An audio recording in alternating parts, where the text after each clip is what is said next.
ओम श्री शिवलीलामृत 11वा अध्याय. भक्ती, श्रद्धा आणि भगवान शिवाची कृपा. श्री गणेशाय नम. श्री गणेशाय नम. श्री शंकराय नम. हर महादेव. नमस्कार भक्तांनो, आज आपण ऐकणार आहोत पवित्र श्री शिवलीलामृताच्या 11व्या अध्यायातील कथा. भगवान शिव हे भोळे आहेत, पण त्यांच्या भक्तीपर करणाऱ्यांच्या मनातील भावना ते अचूक ओळखतात. भक्तीकडे मोठी संपत्ती असो किंवा नसो, मनापासून केलेली भक्ती महादेवांना सर्वात प्रिय असते. एकदा एका भक्ताच्या जीवनात अनेक संकटे आली. परिस्थिती अत्यंत कठीण होती.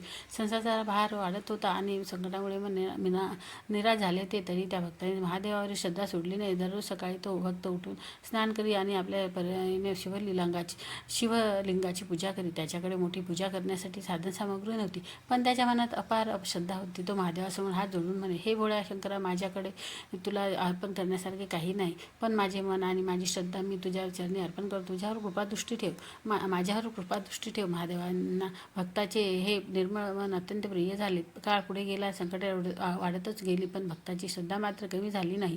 कधी उपासमार झाली, कधी दुःख आले, तर कधी जवळच्या माणसांकडून राज झाला. तरी तो म्हणायचा, संकटे कितीही मोठी असले तरी माझा महादेव माझ्यासोबत आहे. भक्ताची अशी अढळ श्रद्धा पाहून भगवान शिव प्रसन्न झाले. एका दिवशी त्या भक्ताला एक अद्भुत अनुभव आला. त्याला जाणवले की आपल्या जीवनातील प्रत्येक संकटामागे महादेवाचीच परीक्षा आहे आणि त्या परीक्षेत ज्याने श्रद्धा सोडली नाही त्याच्यावर शिवकृपा अवश्य होते. हळूहळू भक्तांच्या जीवनातील अडचणी दूर होऊ लागल्या. घरात सुख शांती परत आली, पण त्याला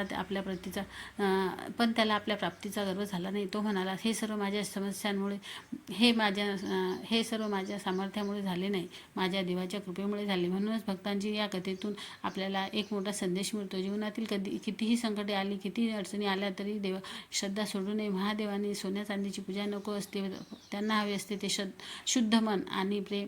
खरी भक्ती, ज्याच्या मनात महादेवावर अढळ विश्वास आहे, त्याला संकटाच्या काळातही मार्ग मिळतो. म्हणून आपण हे मनापासून प्रार्थना करूया, हे महादेव, आमच्या मनातील अहंकार दूर करा, आम्हाला सद्बुद्धी द्या, संकटाचा सन्मान करण्याची सामर्थ्य द्या आणि आमच्या चरणावरील आमची श्रद्धा सदैव अढळ राहू द्या. हर हर महादेव. ओम नमः शिवाय. ही पवित्र कथा ऐकताना आपल्या मनात महादेवांचे स्मरण ठेवा आणि प्रेमाने म्हणा, ओम नमः शिवाय, ओम नमः शिवाय, ओम नमः शिवाय, ओम नमः शिवाय. श्री शिवशंकराय महाराज की जय. हर हर महादेव.